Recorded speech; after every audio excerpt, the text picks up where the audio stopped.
그래서 여기 2장 보면은 제목에 대해서 이제 그러니까 제목을 거의 뭐 대부분의 그 설교학 책들을 보면은 하여튼 제목을 좀 신경을 써라. 뭐 제목을 사람들의 너무 그러니까 제목이 사람들로 하여금 마치 이 설교를 들어야 되겠구나, 듣고 싶어 하는 그런 마음이 들도록 이제 제목을 뭐 정하라 이제 그런 얘기를 한단 말이에요.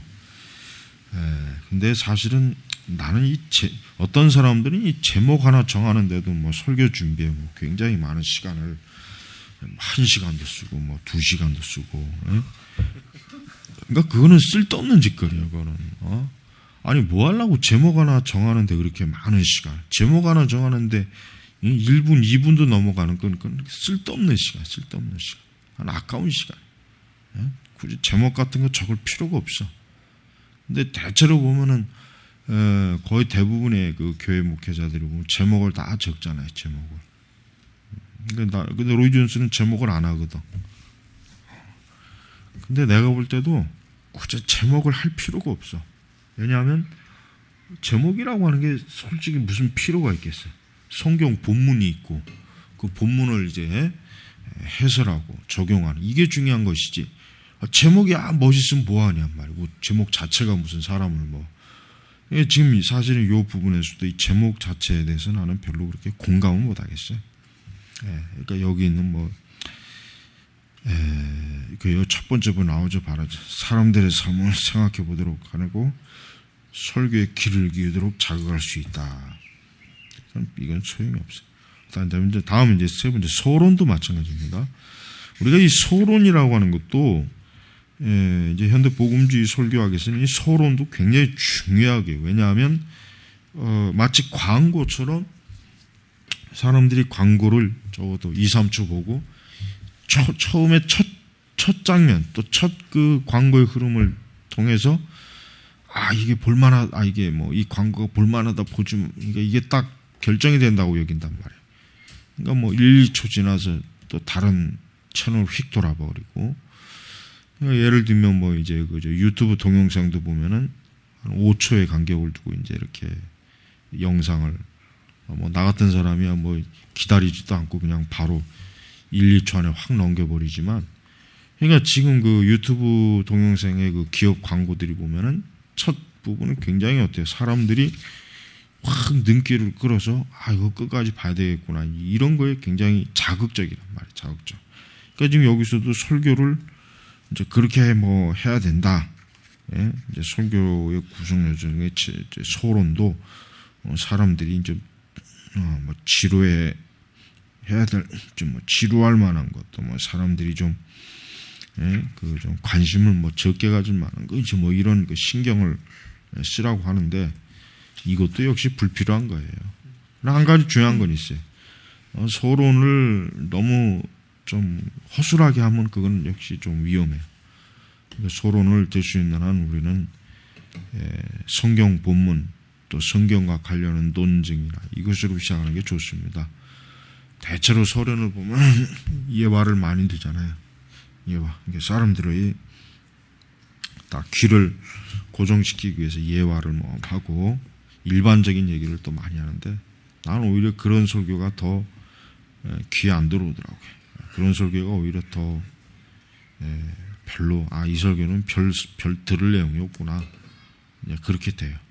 그러니까 우리는 서론도 우리 청교도나 개혁주의 그 정통에 맞게 항상 그 본문 중심을 가지고 서론을 해야지, 무슨 서론의 이야기를 무슨 자기가 읽은 책, 어디서 본 거, 또 어디서 예화에서 따온 거, 이건 벌써부터 그 말씀에 대한 자신감이 없으니까 그런 말씀에 대한. 말씀에 대한 자신감이 없으니까 그런 식으로라도 해가지고 사람들의 귀를 좀 이렇게 관심을 갖겠다는 그런 짓인데, 그것도 역시 나쁜 거예요. 그러니까 이 책의 6장에서 2장하고 3장은 이 챕터 2에서 3은 사실 쓸모도 없는 것들이에요. 이거 읽어봐야 도움도 안 되는 거예요. 이제 교리적 강해, 네 번째 교리적 강해는 우리가 이제 이 교리적 강해라고 하는 것은 사실은 굳이 뭐 이건 교리 설교다, 이거는 뭐 복음 설교다, 사실 그렇게 구분을 두면 안 되거든요. 엄밀히 얘기해서 그렇게 구분을 두면 안 되는데, 다만 이제 교리적 강해라고 하는 것은 이제 하나님 말씀을 이제 성경 본문을 우리가 설교로 구성할 때 이제 우리가 처음 부분은 이제 즉 교리적인 그 내용으로 설교를 진행하라, 또 설교가 진행이 되어야 된다, 이런 얘기들을 지금 하고 있습니다. 그래서 복음 전도적인 좋은 강해들은 복음 자체를 사람들에게 분명히 설명해 줘야 된다. 그렇습니다. 항상 설교의 최우선성은 설교자가 전하고자 하는 것을 최우선적으로 명확하게 설명해야 됩니다. 그러지 않고 설교가 뭘 얘기하는 건지 모르겠다, 이렇게 되면은 그 설교는 실패한 거야. 사실 아무리 좋은 얘기를 전한다고 해도 사실은 그 설교는 실패한 거예요. 그래서 231쪽 보면은 복음 전도적인 강해 설교는 설명되는 본문의 주제에 따라 아마도 이런 개념들이 하나 혹은 그 이상을 충분히 설명하면서 이와 같은 간단한 진술을 포함해야 돼. 즉 명확한 요약은 본문에 드러난 복음의 다른 모든 면에 빛을 더해 주시다. 그러니까 명확한, 그러니까 본문에 대한 명확한 요약을 할 줄 알아야 되고 해야 전할 때 내가 뭘 전하게 되겠구나라고 하는 것을 알 수 있다는 거예요. 자, 그래서 설교 속에 포함된 영역을 거슬러 올라갈 수 있다. 우리는 이렇게 할 때 복음을 제시하게 된다. 그러니까 우리가 하나님 말씀을 전할 때는 우리는 그 말씀의 선명성을 부각시키다. 마치 태양이 뭐 지든 뜨든 간에, 특별히 이제 태양이 질 때, 그 태양이 질 때 그 태양의 윤곽을 뚜렷하게 볼 수 있죠. 그 석양, 마찬가지로 우리가 하나님 말씀을 전할 때는 우리는 이 하나님 말씀이 뚜렷한 경계선을 지니고 있어야 돼요. 경계선. 말씀은 경계선이 없으면은 그 말씀은 말씀이라고 할 수가 없어요. 그렇죠? 경계선이 없으면 그게 설교인지 이게 기독교적인 강화인지 그것도 뭐 구분이 안 되는데 어떻게 알겠습니까? 자, 그래서 우리는 하나님의 말씀 복음을 전할 때 우리가 복음이라는 것이 결국은 우리 죄인들을, 인간을 더욱 나은 존재로 여기게 만드는 게 결국 이 복음입니다. 자, 이제 뒤로 넘어갑니다. 232페이지. 자, 그래서 우리가 설교할 때는 우리 예수님께서 하신 설교에 많은 모범이 있어요. 거기서 모범이 있습니다. 보면은 일반적으로 가지고 있는 약함과 악행을 공유하는 한 사람으로서 나는 그들에게 공감을 느끼고 있는데, 이런 공감하는 동정심은 나로 하여금 그들에게 진리를 말하도록 채근한다.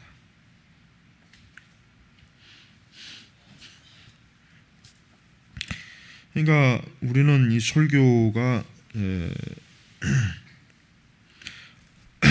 하나님의 뜻을 사람들에게 증거할 때 사람들이 이 하나님의 말씀이라고 하는 것을 충분히 이해하고 또 그들이 받아들이는 그런 좋은 계기가 되도록 그렇게 해야 되는 것입니다. 그래서 하나님께서 우리를 향하신 하나님의 선명하신 뜻, 그걸 통해서 우리 역시 하나님의 거룩한 뜻을 알고 또 그분을 섬기고 또 그분의 그 복음에 대해서 우리가 담대하게 얘기할 수 있습니다. 자, 예화는 스폴처 목사님도 예화는 마치 집안의 창문과 같다 그랬죠. 그러니까 예화가 없으면 설교가 답답하고 그렇잖아요. 근데 굳이 또 억지로 예화를 쓸 필요는 없어요. 어떤 목회자들은 또 예화가 너무 많아요. 근데 예화 설교가 사실은 제일 쉬워요. 왜냐하면 예화라고 하는 것은 예화 몇 가지만 들어가면은 설교 한 편이 그냥 엉성하게라도 작성이 되니까 어쨌든. 근데 어떤 사람은 또 과도하게 막 서너 가지, 대여섯 가지 예화를 그냥. 그러니까 설교를 듣고 나면 예화 생각밖에 안 나. 그건 잘못된 설교죠. 그러니까 나는 아주 예화 설교는 아주 문제가 많다고 생각해. 될 수 있으면 예화는 굳이 할 필요가 없고, 굳이 예화를 하려면 성경의 예화를 듣는 거예요. 성경. 제이 아담스가 그러죠.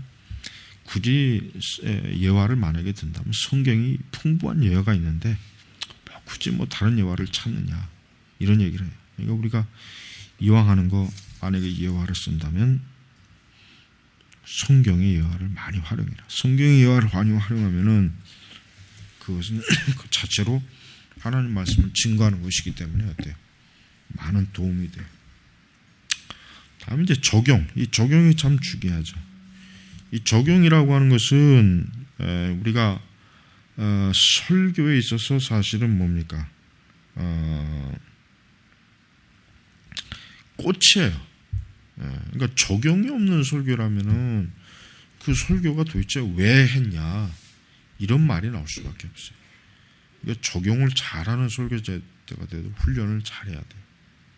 그러니까 적용이라고 하는 건 근데 또 잘못하면은 아주 설교를 망쳐버리지. 그래서 우리가 적용을 하는 일에 아주 참 특별한 하나님의 지혜와 또 딱 알맞는 그 예화, 그러니까 적용, 그러니까 그 말씀이 교리적으로 풀어놓고 결국은 그 말씀이 우리에게 어떻게 해당되느냐라고 하는 이런 그 적용점을 주는 것은 아주 참 좋은 것입니다. 좋은 것입니다. 그러니까 적용이 없는 설교는 사실은 참 불필요한 설교예요. 적용이 없는 거라면 그냥 그 설교라고 하는 것은 그냥 하나님의 말씀, 좋은 말씀이 이 정도만 알지. 그 적용이 그럼 나에게 뭘 얘기하는 건가? 이 말씀이 나에게 뭘 얘기하느냐라고 하는 것은 사실은 전혀 그 설교를 통해서 알 수가 없는 거예요. 그러니까 설교를 백날 들어도 나하고 관계없는 설교다라고 한다면 그게 결국 무슨 열매를 맺겠어요? 아무 열매 맺겠죠. 그래서 234페이지 보면은 설교자들은 죄에 대한 진리를 말하기 위해 사례가 특별히 깊어야만 한다. 우리 설교는 결과적으로 다음과 같은 것들로 인해서 타협돼서는 안 된다.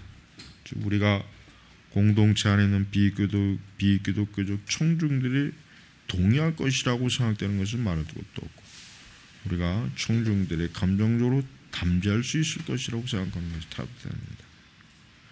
우리의 목표는 청중들의 자존감을 고안시키는 것도 아니고 영원한 구원을 상속케 하는 것, 상속케 하는 게 우리의 그 목적. 그러니까 죄라고 하는 것을 가장 참 오늘날 설교자들이 제일 하기 힘들어하는 게 죄예요. 죄 설교를 참 잘하면 좋겠어요. 죄 설교를 잘해야 결국 왜 교회를 다니느냐, 왜 그 참 하나님 말씀을 우리가 들어야 되느냐, 이러한 그 자각을 할 수가 있단 말이에요. 그러니까 이 죄에 대한 이 적용, 단순히 하나님이 우리에게 죄인이다, 너는 죄를 졌다, 이렇게 말씀하셨습니다, 이렇게 끝나지 말고 어떠한 죄를 우리가 지었느냐라고 하는 거. 어떠한 죄, 어떠한 죄, 어떠한 죄. 그리고 그 죄에서 어떻게 우리가 벗어나느냐. 이게 역시 중요한 거예요. 그런데 대체로 적용을 못하는 설교자들은 그 설교에 대한 자신감이 없어서 그런 거예요. 자신감. 회중들에게. 그래서 이제 죄에 대한 것들을 할 때 우리는 이 죄를 더 깊이, 참 깊이 들어가서 이 죄를 온전하게 깨달을 수 있는 그런 좋은 계기로 삼으면 이 성경에서 죄를 다루는 것만큼 큰 유익은 없어요. 자, 그러면은 236페이지 보면은 그 중간 지점에 그렇지만 복음 전도적 강해설교에서 복음은 단지 내가 인식하는 어떤 빈약한 연결 수단에 의해서가 아니라 예를 들어 여호수아 2장, 6장 붉은 줄과 그리스도의 피. 근데 이 여호수아 2장하고 6장 이 붉은 줄을 그리스도의 피와 연결시키는 설교자들도 꽤 많아요. 이게 아니라고 하는데 또 그게 또 이렇게 해보면 또 그런 것 같아. 또 이게 또 적용이. 대다수의 그 개혁주의 설교자들의 주석에서는 이거를 그렇게 이제 설교하기 속으로 좀 연관시키면 안 된다. 뭐 이렇게 얘기를 하는데, 근데 또 뭐 꼭 그럴 필요가 있나 생각이 들어요. 스펄처 목사님 같은 경우는 또 이런 본문에서 굉장히 이런 또 적용을 잘하거든. 그러니까 이건 뭐 그거는 뭐 이제 설교 구조학에서 이제 다뤄야 될 문제고. 자, 그래서 예를 들어 이런 방법에서 비기독교인들은 하나님의 말씀과 세월의 시간을 가로지는 구원의 행위에 대한 통합된 증, 즉 비기독교인들의 피로와 그리스도 안에서 하나님의 공급하심을 가르쳐주는 모든 것을 보는 것을 도움을 얻게 된다. 그러니까 삶의 여러 정황, 삶의 여러 영역 이런 데서 이 설교가 적시성을 가지려면은 그 상황에 맞는 어때요? 성경 적용이 들어가야 된다. 다음에 이제 초대. 이 초대라고 하는 것은 뭐예요? 결국은 하나님 말씀을 듣는 이들이 오라. 주님에게 오라. 주님에게. 이 초대가 없었다면 역시 그 설교는 미완성이죠. 왜냐하면 우리는 거듭나지 않은 불신앙자들도 그렇지만 거듭난 성도들에게도 결국은 뭐예요? 그리스도를 가까이 하라. 그리스도에게 오라. 주의 뜻을 따르라. 순종하라. 지켜라. 죄를 멀리하라. 죄악을 포기하라. 이 모든 게 다 뭐예요? 이게 지금 초대에 들어가는 거예요. 초대.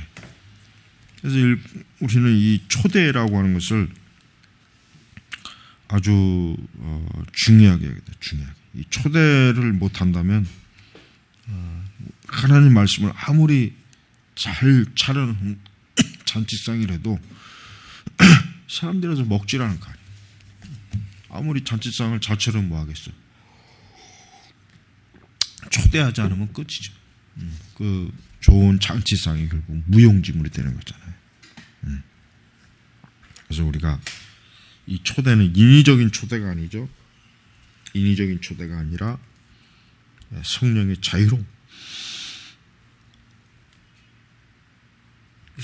자유로운 역사 가운데서 어떤 그의 감정적인 동요나 마음의 어떤 정신적 외부적으로 어떤 그 뭐 이렇게 막 충격을 주거나 그렇게 해서 하는 게 아니라 순전히 아무런 어떤 그 외부적인 어떤 도움이 없이도 초대 가능하다는 걸 우리가 알아야 됩니다. 자, 이제 다음에 이제 결론을 이제 보겠습니다. 이제 이 전체에 대한 이제 결론입니다. 자, 이제 이제까지 말한 것들은 강의 설교를 복음 전파에 기대를 가지고 전하는데 우리에게 도움을 주는 몇몇 요소다. 우리는 이 복음을 분명하게 언급할 수 있고, 복음을 감동적으로, 그리고 복음을 개인적으로 우리는 증거할 수 있다. 그러니까 이런 것들이 결국은 우리로 하여금 하나님의 말씀을 증거할 수 있게 해주는 하나의 요소가 되는 거예요. 요소. 그러니까 이 복음 전도적인 이 강의 설교의 힘에 대해서 우리 자신들이 주저하지 말고 좀 더 이 부분에 연구를 많이 함으로 좀 자신감을 갖는 것도 굉장히 필요합니다. 그리고 이제 우리는 이제 성경의 중요한 교리도 우리는 집중적으로 강의해야 되고, 또 하나님의 선하신 뜻과 인도, 분별, 또 하나님의 책망, 이런 것들도 잘 우리가 증거해야 될 것입니다.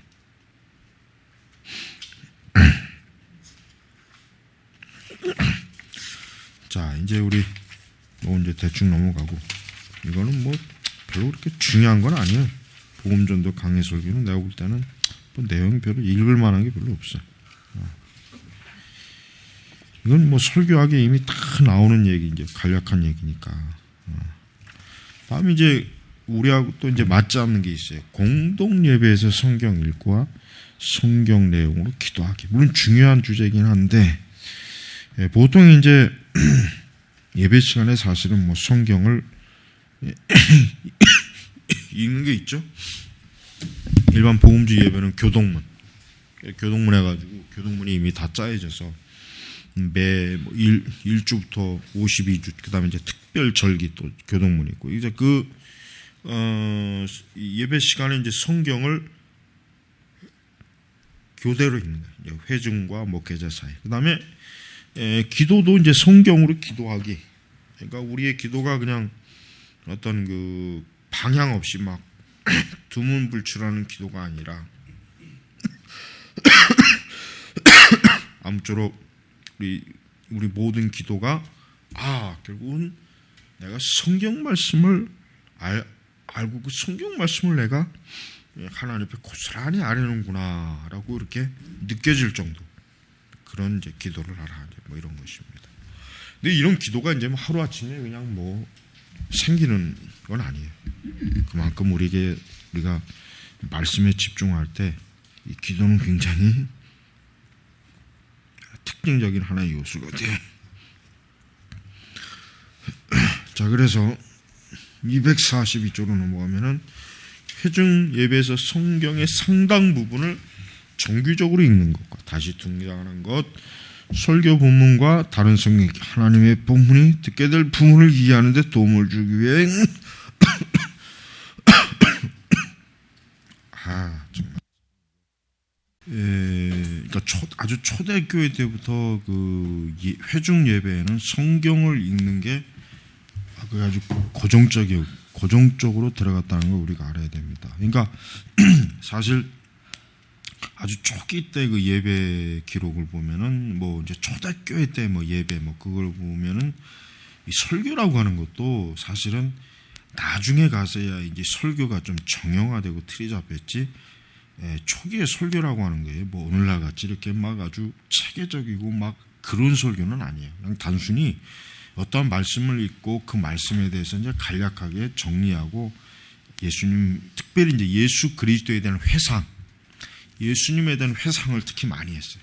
초대교회 때 예수님께서 이제 고난 당하신 거, 예수님이 어떻게 활동하신 거, 그런 어떤 회상적인 그 설교는 많이 했지만, 지금과 같이 이렇게 아주 조직적인, 그러니까 어떤 막 교리를 제시하고 그런 설교는 사실은 초대교회 때는 거의 없었다고 봅니다. 그러다 시간이 가면서 점점 예배 틀이라고 하는 게 이제 잡히니까, 그게 이제 설교자가 자기가 어떤 그 예배 시간에 말할 그 말 자체도 이제 어떻게 정형화가 되는 거예요.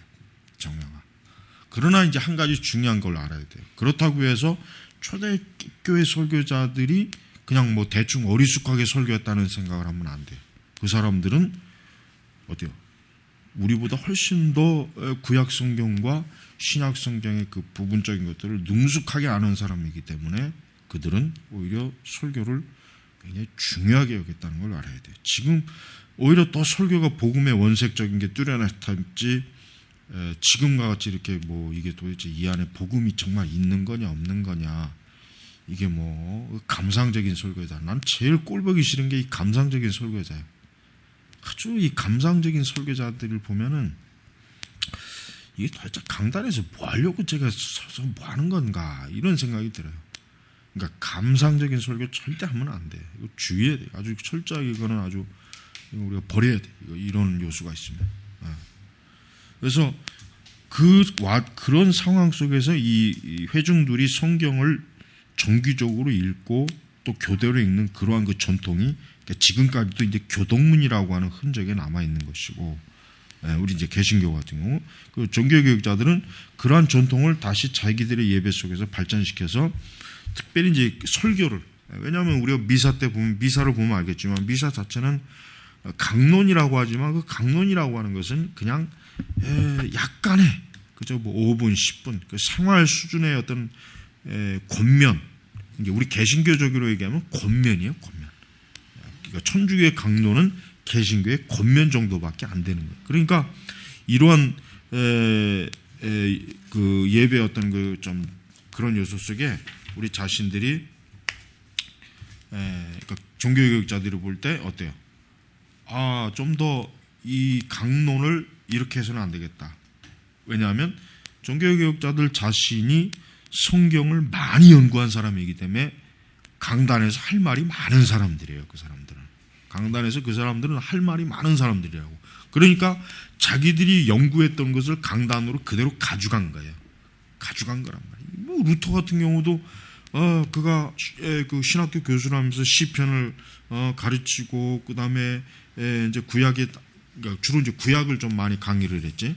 그러니까 루터 같은 사람도 이미 강단에서 전해야 될 걸 이미 자기 서재에서 많이 이미 준비해 둔 사람이라고. 그러니까 전혀 그들은 설교하는데 어려움이 없었어요. 그렇지만 천주교 사조들은 설교하는데 어려움이 많아요. 그 이유가 뭐냐? 성경 연구를 안 하니까. 할 말이 없지.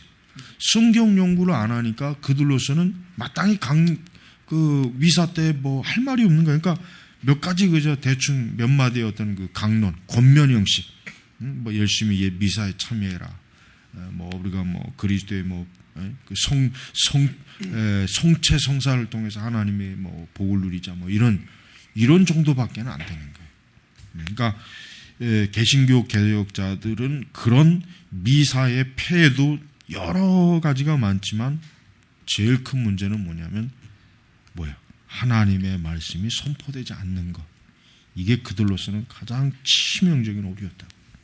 그래서 초대교회부터 지금까지 성경 본문을 하나님의 백성들이 직접 자기 목소리로 읽고 또 앞에 선 인도자는 또 역시 자기가 성경을 읽음으로 회중들에게 들려주고, 회중들에게 성경을 들려주는 것은 구약 성경에 보면은 에스라, 구약 성경에 보면은 율법을 들려줄 때 백성들이 듣고 아멘했단 말이에요. 그러니까 율법을 들려준다는 것 자체가 결국 뭐예요? 하나님의 말씀을 선포한다는 얘기라고. 그러니까 그 형식을 그대로 빌어와서 역시 뭐야? 예배를 인도한 책임자들이 하나님의 말씀을 증거하는 것. 이게 이제 여기서 보인 것입니다. 그래서 게다가 본장 우리는 사역자들의 강단기도 중요성에 대한 더 높은 판단을 사역자들이 가지도록 동기부여하는 것을 목표로 한다. 자, 스폴전은 한때 다음과 같이 신랄한 경구적인 말을 했다. 글쎄, 만약에 내가 설교와 기도 사이에 선택을 해야만 한다면 나는 설교가 사라져야만 한다고 생각한다. 이 진술은 이론상으로나 실제적으로 전능하신 하나님에 대한 공적인 예배에서 선포되는 말씀의 중심성을 결코 훼손하지 않는 사람이 한 말이다. 그러니까 스펄전 자신이 하나님 말씀의 중요성을 얼마나 강조하고 잘 알았지만 왜 이러한 그 말을 해야 되는지를 이제 잘 이해를 하라, 이제 이런 얘기죠. 그러면서 이제 구약 주석가인 존 커리드는 출애굽기 32장 그 보면은 모세의 중보기도를 해설하고 적용하면서 다음과 같이 주석을 한다. 그 뭡니까? 자, 외면 신앙 고백서는 목사직의 8가지 기본적인 의무를 열거한다. 첫째, 뭡니까? 중보기도. 첫째는 하나님에 대한 백성의 입으로 제하신의 양떼를 위해 그리고 더불어 기도하는 직분에 속한다. 사도행전에 대한 근거 나오고, 설교와 기도는 동일한 직분의 여러 부분으로서 연결되어 있다. 장로의 직분은 사적으로라도 병든 자를 위해 기도하는 것이다. 이런 기도에 축복이 특별하게 약속되어 있고, 그러므로 더욱이 목사는 자신의 직분의 일부분으로서 그의 직분의 공적인 수행에 있어 이것을 실행해야 된다. 그러니까 기도라고 하는, 목회자의 기도라고 하는 것은 굉장히 중요한 것이죠. 그러니까 설교 못지않게 자신의 회중, 하나님 맡기신 양떼들을 위해서 기도하는 그 중요성을 알고 기도하라, 이제 이런 것입니다. 그래서 양떼를 위해서 기도하고, 또 그다음에 이제 목회자의 그 중보기도의 사역, 그러니까 목회자가 하나님의 백성과 그다음에 하나님 사이의 목사는 예수님은 아니지만 적어도 그 양떼들을 위해서 부지런히 기도함으로 그들이 하여튼 견고하게 신앙에 잘 설 수 있는 은혜를 하나님께로부터 받는다. 이제 이렇게 얘기하는 것입니다. 자, 그래서 이제 예배에서의 말씀 읽기. 자, 예배 때 말씀 읽는 거는 보통 이제 신약과 구약을 정기적으로 교독을 하면서 이제 말씀 읽죠. 그래서 이제 이거는 성경을 공적으로 읽는 거죠. 사적으로 읽는 게 아니죠. 공적으로 읽는다는 것은 나 홀로 이제 성경을 펴놓고 내가 혼자만 읽고 묵상하고 이 성경을 연구하는 것이 아니라 공적으로, 즉 뭐예요? 모든 하나님의 백성들과 자녀들과 회중 예배 때 같이 성경을 읽음으로 그들과 연합된, 즉 기도로 연합된 믿음을 가지고 그러니까 이제 하나님 앞에 이제 기도하는 것, 이제 그것을 말합니다. 그래서 하나님의 말씀을 읽을 때 이렇게 공적인 기도와 함께 또 공적인 말씀 읽기는, 그것은 자기 자신이 하나님의 백성으로서의 모습을, 정체성을 뚜렷하게 드러내는 것입니다. 자, 그래서 하나님의 말씀을 읽는 것 자체가 설교자들에게는 대단히 중요하다는 것. 회중들도 마찬가지. 회중들도 하나님의 말씀을 교독을 할 때 자기가 바로 하나님의 백성의 그 회중에 속해서 성경, 거룩한 하나님의 말씀을 한 입술로 함께 고백한다는 사실을 아주 귀하게 여겨야 될 그런 상황입니다. 자, 그래서 하나님의 말씀을 읽을 때 하나님은 그분의 백성에 가장 직접적으로 말씀하시게 된다. 이건 이제 공적 성경 읽기죠. 그러므로 하나님 말씀 계시가 모여든 그분은 자신의 백성 가운데 편집되지 않고 전해지는 예배 이런 모습은 결코 무시되거나 관가나 폐쇄되어서는 안 된다. 우리는 설교라고 하는 게 사실은 엄밀히 얘기하면은 성경 본문을 읽을 때부터 설교가 들어가는 거예요. 사실은. 그러니까 사실은 우리가 이제 보통 성경 본문 읽고 난 다음에 설교라고 하지만 더 정확하게 하면 성경 본문을 읽을 때 사실은 뭐예요? 이미 설교는 시작되었다. 이렇게 보면 돼요. 더욱이 존 리드 밀러는 하나님의 말씀을 읽는 것은 하나의 사건이어야만 한다. 그래서 하나님의 말씀을 읽는 것은 그것은 회중의 흥미를 끄는 것이어야 한다. 그것은 회중의 관심을 사로잡는 것이어야만 한다. 그것은 때때로 전율이게 하고 때때로 기쁘게 하는 것이어야 된다. 그러니까 목양적 설교와 기도와 결합됨으로써 보여져야 된다. 그러니까 이게 말씀의 사역자는 말씀의 전달뿐 아니라 사실은 말씀을 읽는 것 자체도 대단히 귀중하게 여기게 된다. 이렇게 나와 있어요. 자, 그래서 이제 245페이지 이제 보면은 245페이지에서 이제 이렇게 보면은 몇 가지 이제 여기 짧은 예배 모범에 아주 작은 글씨로 이제 몇 가지가 있죠. 이거는 이제 우리가 이제 예배를 인도하는 인도자가 알아둬야 될 그러한 부분입니다. 그래서 이걸 뭐 나중에라도 한번 쭉 읽어보면 나중에 이제 예배 인도할 때 이제 이런 부분이 좋을 것입니다. 그다음에 이제 그 목양적인 11가지 조언이다. 그러니까 이제 성경 읽는 것 자체에서 목회자들이 이제 11가지 이제 조언을 이렇게 이제 굉장히 아주 중요한 조언을 해줘요. 그래서 첫 번째 보면 성경을 공적으로 읽는 것은 공동 예배 한 부분이다. 그러니까 성경을 읽어도 되고 안 읽어도 되고 안 읽어도 뭐 어떠냐 이러지 말고 성경 읽는 것 자체가 예배 한 부분이니까 목회자들이 중요하게 여기자. 두 번째, 성경을 공적으로 읽는 것은 은총의 수단이다. 성경 읽는 것 자체가 하나님의 은총과 구별된 것이 아니라 그것 자체도 이미 하나의 수단. 그러니까 하나님께서 우리에게 은혜를 주시는 데 있어서 성경 읽는 것 자체가 하나의 도구, 어떤 통로, 이걸 얘기하는 것입니다. 세 번째, 성경을 공적으로 읽는 것은 말씀을 전하는 책임 있는 사람들에서 이루어져야 된다. 그러니까 이제 하나님의 말씀을 읽는다 했을 때 이 읽는 것 자체는 뭡니까? 예전에는 이제 옛날에는 뭐 성경을 이제 성경 봉독이라고 해요. 성경을 또 별도로 회중 가운데서 또 이렇게 교대로 읽게 하는 그런 예배 순서도 있어요. 지금도 그렇게 하는 교회가 있어요. 그러니까 매주마다 성경 말씀 본문을 회중들에게 대표로 읽어주는 것이 그런 게 또 있더라고요.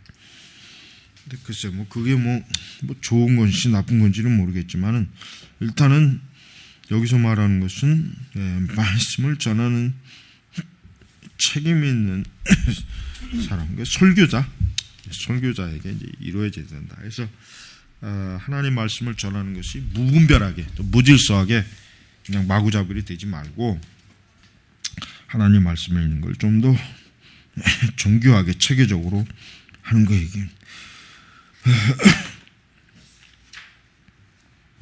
2번은 하여튼 3번 하여튼 좀 다시 한번 쭉 나중에라도 꼭 읽어봐요. 나중에 꼭 읽어봤습니다.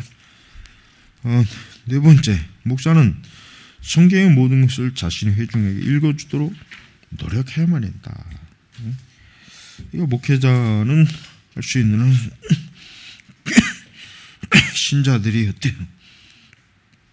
하나님 말씀을 저들이 많이 읽도록 해주는 게 좋고, 또 예를 들면 또 이제 병자 신방을 갔을 때도 우리가 이제 시편의 말씀을 또 병자들에게 읽어주고 그리고 기도해 주는 것도 참 좋습니다.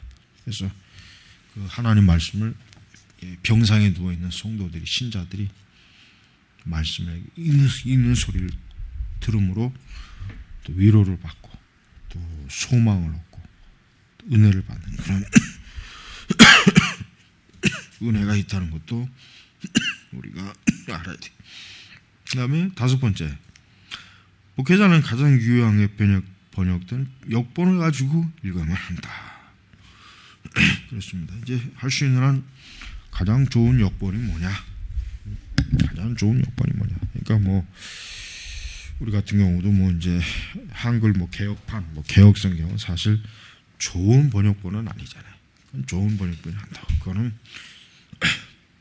문제가 많다고. 그러니까 좋은 번역본, 그러니까 항상 그러니까 목회자는 자기 나라 말로 설교할 그 번역본을 늘 읽어놔야 설교할 때 그 번역본이 말씀이 잘 나오는 거예요. 예, 그렇지 않으면은 설교할 때 하나님 말씀이 전혀 다른, 만약에 뭐 몇 번이다 그러면은 이제 안 되죠. 그러니까 교회마다 사실은 예배 성경은 하나예요. 하나. 예배 성경. 그러니까 각자 자기 다 예배 성경을 갖고 오지 말고 뭡니까? 사실은 교회는 공적 예배를 드릴 때 쓰는 성경이 다 있어야 돼. 예를 들면 우리 같은 경우는 이제 바른 성경, 바른 성경 가지고 예배를 드려라. 그렇게 이제 가급적 요구하는 이유가 뭡니까? 바로 그 바른 성경을 가지고 설교하고 그걸 통해서 어때요? 하나님 말씀을 증거하고 가르치니까 표준이 되는 것이다. 이제. 여섯 번째는 목회자는 상식선에서 한 번에 읽을 성경의 양이 얼마나 되는지 결정해야 된다. 그러니까 어떤 목사님들은 1절에서 막 40절까지 우리 교독합시다. 옛날에 하여튼 그게 참 목회자 그 보니까 이렇게 20절 30절 그렇게 제발 그렇게 하지 말아야 돼. 그게 그 시간이 성경을 읽는 시간인지 설교하는 시간이 구분을 못하면 어떡해.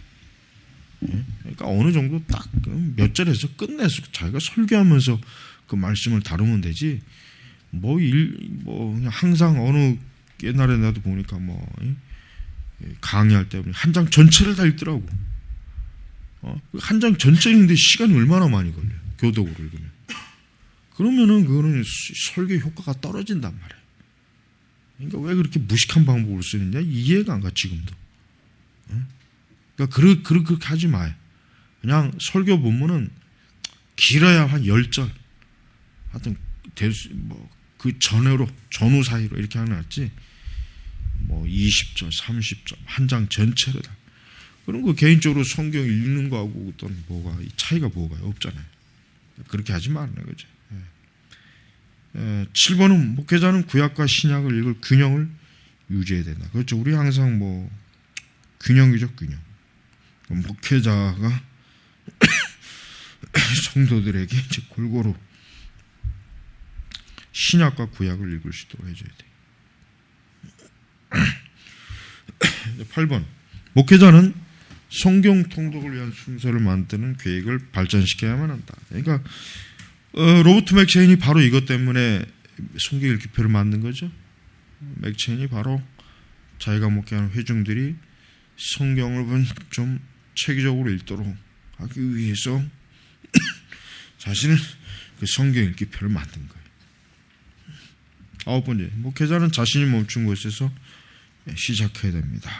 그러니까 목회자는 항상 하나님의 말씀을 할 때 그 말씀의 범위에서, 그 말씀에 미치는 범위에서 자기의 사역을 해라, 이런 얘기예요. 10번째, 목회자는 시편과 같은 성경의 특별한 교훈을 규칙적이라고 말하는 것이 아니다. 자, 목회자는 시편과 같은 성경의 특별히 교훈적인 부분을 규칙적으로 사용해야만 한다. 성경의 어떤 부분을 읽을 때 더 커다란 유익이 되는 부분이다. 그런 부분이 더 영감된 것이라고 말하는 것이 아니다. 예를 들면 우리가 시편 말씀을 보면은 시편 전체 150편의 말씀을 보면은 그 중에서도 우리가 더 좋아하는 게 있고 그렇지 못한 게 있지만 그렇다고 해서 말씀의 질이 서로 다 다른 것, 그런 거는 절대 아니에요. 그런 건 아니죠.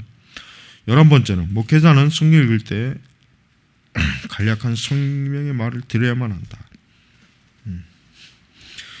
이게 이제 바로 우리가 이제 목회자들이 이렇게 이제 성경을 읽는 것을 바르게 지도해 줄 때 저들이 이제 하나님의 말씀을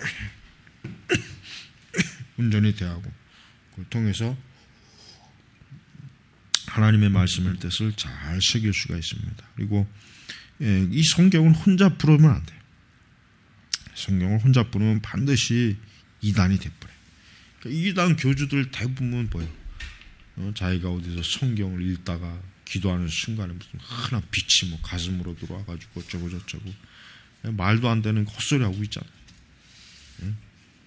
말도 안 되는 거 헛소리를 자꾸 하냔 말이에요. 우리가 그런 얘기를 하지 못하도록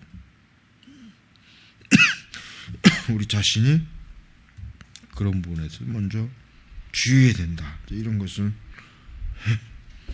말하는 것입니다. 두 번째, 이제 예배에서 성경 내용으로 기도하기. 이제 성경 내용으로 기도를 하려면은 성경을 많이 읽는 게 최고입니다. 그러지 않고 기도한다면 금방 표시가 나요.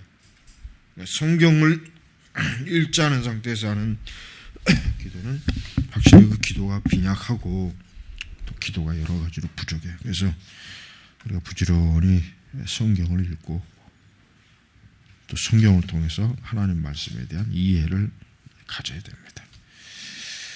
자, 이게 이제 성경의 공예배 성경 읽기와 성경 내용으로 기도하는 이 부분에 있어서 좀 더 잘 뒷부분으로 중요한 것들이 많이 나와요. 모든 걸 다 하면 좋은데 이걸 일일이 다 하기는 그렇죠. 그래서 특별히 268제 보면은 공적 기도를 위한 권고의 마 있죠. 거기 보면은 성경으로 기도하라 해서는 헬메츠님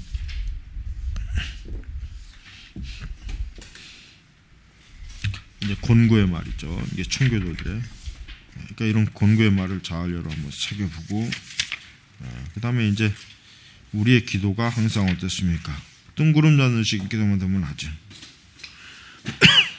그래서 여기 보면은 270페이지에 우리의 기도는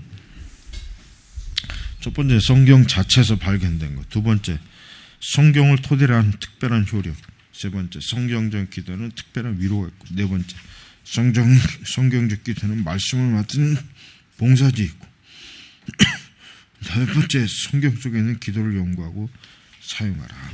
성경 속에 기도 연구할 게 많죠. 구약에도 많고 신약에도 많아요. 이거 한번 잘 연구를 해봐요. 그래서 이거 여러분이 이거 지금 이 개혁주의 예배학은 아주 실제적인 겁니다. 실천 신학의 아주 중요한 그 교과서가 되니까 이 책을 한번 끝까지 잘 읽어보고 올바른 예배에 대해서 여러분이 알아보시길 계속해서 꾸준하게 공부하길 바랍니다. 오늘 이제 여기서 좀 마치죠.